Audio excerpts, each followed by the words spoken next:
வணக்கம். மாலை முரசு செய்திகளை விரிவாக பார்ப்பதற்கு முன்பாக முதலில் தலைப்புச் செய்திகளை பார்க்கலாம். 19 கிலோ எடை கொண்ட வணிக பயன்பாட்டிற்கான சமையல் எரிவாயு சிலிண்டர் விலை ரூபாய் 993 உயர்வு. சென்னையில் வணிக சிலிண்டர் 3237 ரூபாய்க்கு விற்பனை. வீட்டு உபயோக சிலிண்டர் விலையில் மாற்றமில்லை.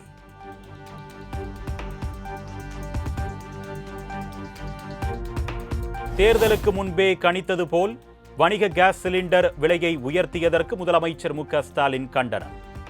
விலை உயர்வை உடனடியாக திரும்ப பெற்று மக்களின் வாழ்வாதாரத்தை காக்க வேண்டும் என்றும் வலியுறுத்தல்.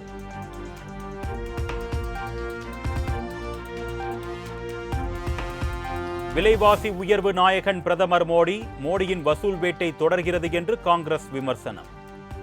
மோடி அரசுக்கு மக்களிடம் இருந்து பணத்தை பறிக்க மட்டுமே தெரியும் என்றும் காட்டம்.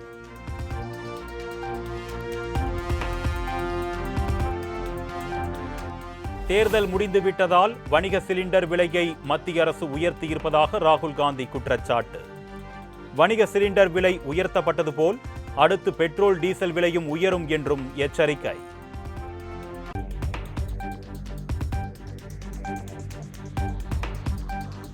சென்னையில் ஆபரண தங்கத்தின் விலை ஒரே நாளில் சவரனுக்கு 1440 ரூபாய் குறைந்து ஒரு சவரன் 1,11,360 ரூபாய்க்கு விற்பனை. காலையில் 400 ரூபாய் குறைந்த நிலையில் மாலையில் மேலும் 1040 ரூபாய் சரிவு.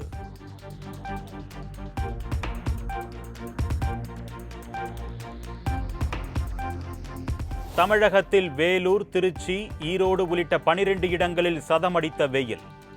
அதிகபட்சமாக வேலூரில் 107.6 டிகிரி ஃபாரன்ஹீட் வெப்பம் பதிவு.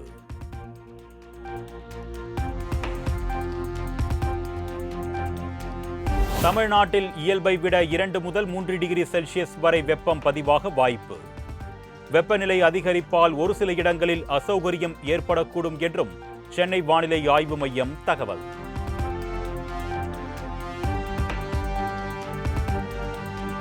நீலகிரி, கோவை, திருப்பூர், தேனி, திண்டுக்கல், ஈரோடு ஆகிய 6 மாவட்டங்களில் இன்று காற்றுடன் கூடிய கனமழைக்கு வாய்ப்பு. சென்னை வானிலை ஆய்வு மையம் கணிப்பு.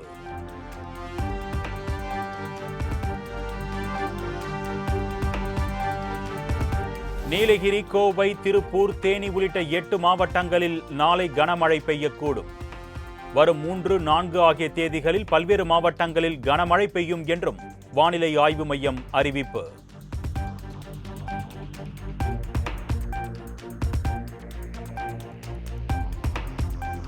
தமிழகம் உட்பட 5 மாநில வாக்கு எண்ணிக்கை முடிவுகளை மக்கள் தெரிந்து கொள்ளும் வசதியை அறிவித்த தேர்தல் ஆணையம். இசிஐ நெட் செல்போன் செயலி மூலமாகவும் தேர்தல் ஆணையத்தின் இணையதளத்திலும் தெரிந்து கொள்ளலாம் என்று அறிவிப்பு.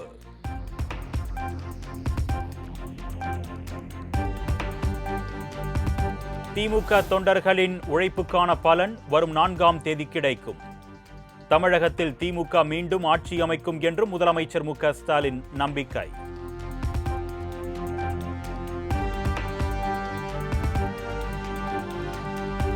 திமுக தலைமையிலான கூட்டணி பெரும்பான்மை பெற்று ஆட்சி அமைக்கும்.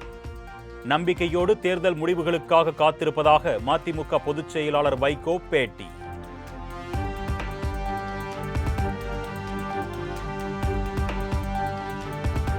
நாகப்பட்டினத்தில் உள்ள உலக புகழ்பெற்ற வேளாங்கண்ணி பேராலயத்திற்கு நாளை தவிக தலைவர் விஜய் பயணம். நாகூர் தர்காவிற்கும் விஜய் செல்ல இருப்பதாகவும் தகவல்.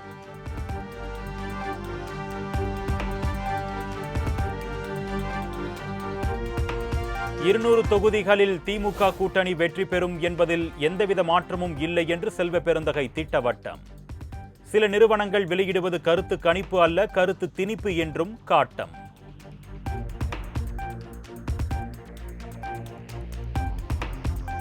நடந்து முடிந்த தேர்தலில் திமுக கூட்டணி அமோக வெற்றி பெற்று மு.க.ஸ்டாலின் மீண்டும் முதலமைச்சர் ஆவார் என்று பிரேமலதா நம்பிக்கை. ஆட்சி அதிகாரத்தில் பங்கு குறித்து வரும் 4ஆம் தேதி பிறகு பதிலளிப்பதாகவும் பேட்டி.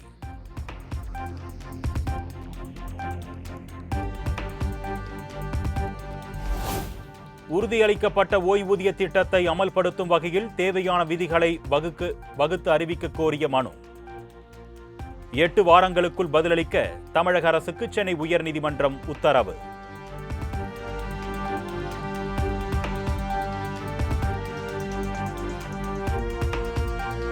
தகவல் அறியும் உரிமை சட்டத்தின் கீழ் அளிக்கப்பட்ட விண்ணப்பத்திற்கு 2 ஆண்டுகள் தாமதமாக பதில். தமிழ்நாடு ஆசிரியர் கல்வியியல் பல்கலைக்கழகத்திற்கு 10,000 ரூபாய் அபராதம் விதித்து மாநில தகவல் ஆணையம் உத்தரவு.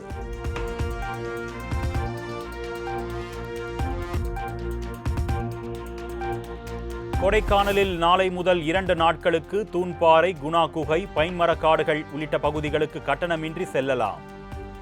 வாடகை வாகன ஓட்டிகள் போராட்டத்தில் ஈடுபட்ட நிலையில் வனத்துறை அறிவிப்பு.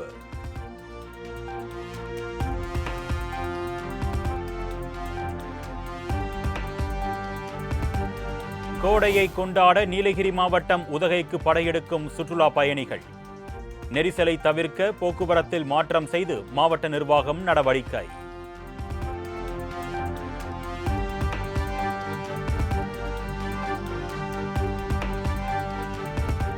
கேரள மாநிலம் மூணாறில் தொடங்கிய மலர் கண்காட்சியை கண்டுகளித்த சுற்றுலா பயணிகள்.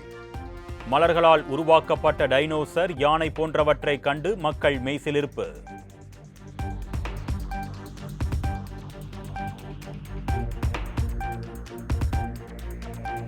சித்ரா பௌர்ணமியை முன்னிட்டு திருச்செந்தூர் சுப்பிரமணிய சுவாமி கோவிலில் அலைக்கடல் என குவிந்த ஆயிரக்கணக்கான பக்தர்கள். நீண்ட வரிசையில் சுமார் 7 மணி நேரத்திற்கு மேலாக காத்திருந்து சாமி தரிசனம்.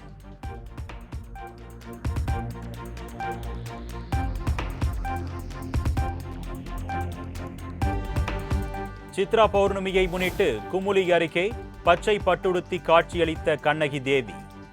தமிழ்நாடு, கேரள மாநில பக்தர்கள் நீண்ட வரிசையில் காத்திருந்து சுவாமி தரிசனம்.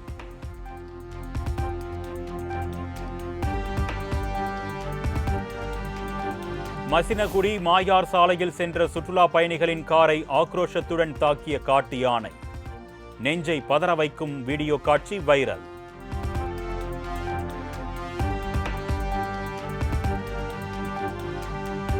கேரளாவில் மதம் பிடித்து ஓடிய கோயில் யானை சாலையில் நின்ற காரை தூக்கி வீசி பந்தாடியது.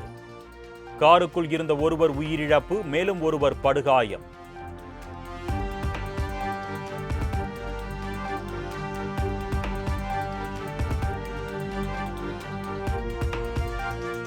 மேற்கு வங்க மாநிலத்தில் 15 வாக்குச்சாவடிகளில் நாளை மறு வாக்குப்பதிவு.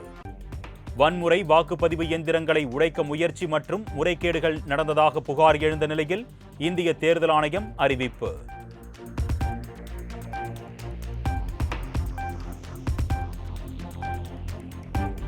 பஞ்சாப் சட்டசபைக்கு முதலமைச்சர் பகவந்த் மான் மதுபோதையில் வந்ததாக எதிர்க்கட்சிகள் பரபரப்பு குற்றச்சாட்டு. முதலமைச்சர் பகவந்த் மான் ஆம் ஆத்மி எம்எல்ஏக்களுக்கு ஆல்கோமீட்டர் பரிசோதனை செய்ய வேண்டும் என்று சபாநாயகருக்கு காங்கிரஸ் கடிதம்.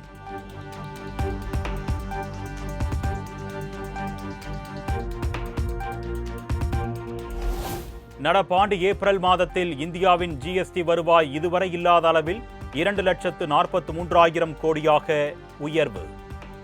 கடந்த ஆண்டுடன் ஒப்பிடுகையில் ஜிஎஸ்டி வருவாய் 8.7% அதிகரிப்பு என தகவல்.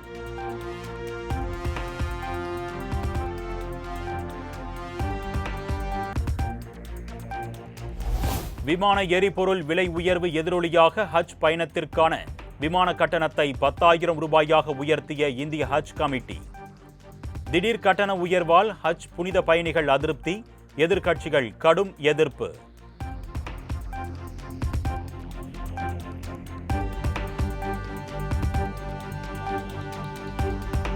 அதிக சுமையில் இருந்து பாதுகாக்க தான் ஹஜ் பயணத்திற்கான விமான கட்டணம் உயர்வு. எதிர்க்கட்சிகள் கடும் எதிர்ப்பு தெரிவித்த நிலையில் மத்திய அரசு விளக்கம்.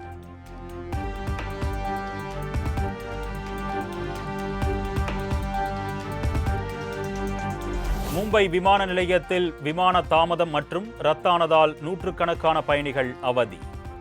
முறையான அறிவிப்புகள் மற்றும் வழிகாட்டுதல்கள் இல்லாததால் கோபமடைந்த பயணிகள் விமான நிறுவனத்திற்கு எதிராக முழக்கம்.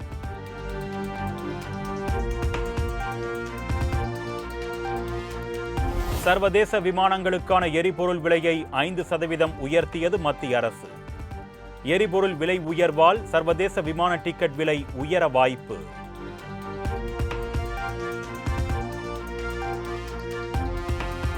ஏர் இந்தியா தனது உள்நாட்டு மற்றும் சர்வதேச விமான சேவைகளை ஒரு நாளைக்கு 100 விமானங்கள் வரை குறைக்க இருப்பதாக தகவல். விமான எரிபொருளின் விலை தொடர்ந்து உயர்ந்து வருவதால் ஏர் இந்தியா நிறுவனம் அதிரடி முடிவு.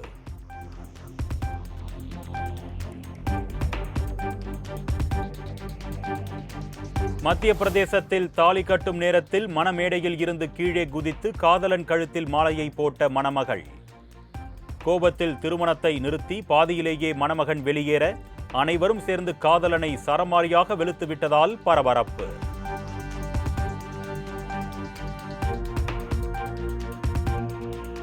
ராஜஸ்தானின் உதய்பூரில் தனியார் பல்கலைக்கழகத்தில் 6 வாரங்களில் சுமார் 20 பேரை கடித்த ஒற்றை அணில். அணிலை கூண்டு வைத்து பிடிக்கும் முயற்சி தீவிரம்.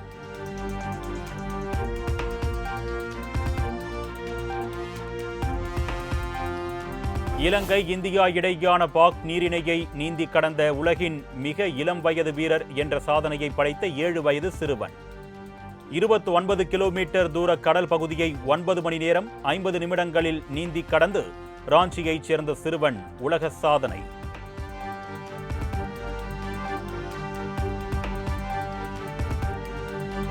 காசாவுக்கான மனிதாபிமான உதவிகளை தடுத்து நிறுத்திய இஸ்ரேலிய படைகளுக்கு நியூயார்க் நகர மேயர் மம்தானி கண்டனம். நிவாரணப் பொருட்கள் சென்ற படகில் பயணித்த அமெரிக்கர்கள் உட்பட 175க்கும் மேற்பட்டோரை கைது செய்திருப்பது அப்பட்டமான விதிமீறல் என்றும் கண்டிப்பு.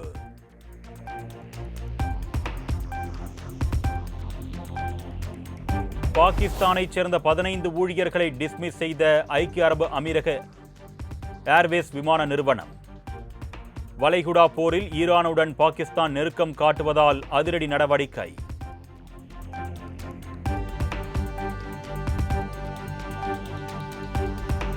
IPL தொடரில் மே 5ஆம் தேதி நடைபெறவுள்ள போட்டியில் களம் காண்கிறார் தோனி. நாளைய போட்டியில் ஆட வாய்ப்பு குறைவு என்றும் அடுத்தடுத்த போட்டிகளில் ஆடுவார் என்றும் CSK பயிற்சியாளர் ஹசி தகவல்.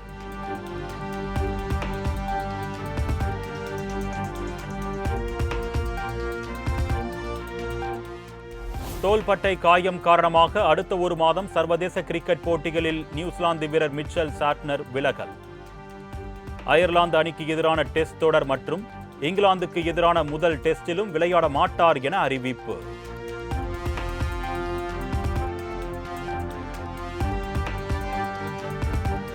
நடிகர் அஜித் குமாருக்கு பேட்மிண்டன் வீராங்கனை PV சிந்து பிறந்தநாள் வாழ்த்து. அன்புக்குரிய அஜித் அண்ணாவுக்கு பிறந்தநாள் வாழ்த்துகள் என்று எக்ஸ் தளத்தில் பதிவு.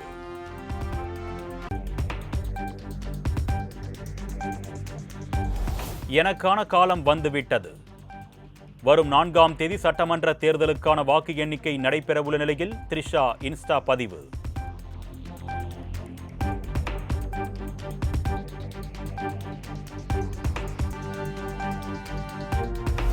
இது எங்கள் நீதி திரைப்படத்தின் சின்ன தம்பி உன்னை நம்பி இந்த நாடு காத்திருக்கு பாடலை விஜய் புகைப்படத்துடன் பகிர்ந்துள்ள இசையமைப்பாளர் இளையராஜா. யூடியூப் செயலியில் பிக்சர் இன் பிக்சர் வசதியை ஆண்ட்ராய்டு மற்றும் iOS பயனர்கள் இனி இலவசமாக பயன்படுத்தலாம் என தெரிவிப்பு. இசை அல்லாத நீண்ட வீடியோக்களுக்கு மட்டும் பயனர்கள் இந்த வசதியை இலவசமாக பயன்படுத்த முடியும் என்றும் தகவல்.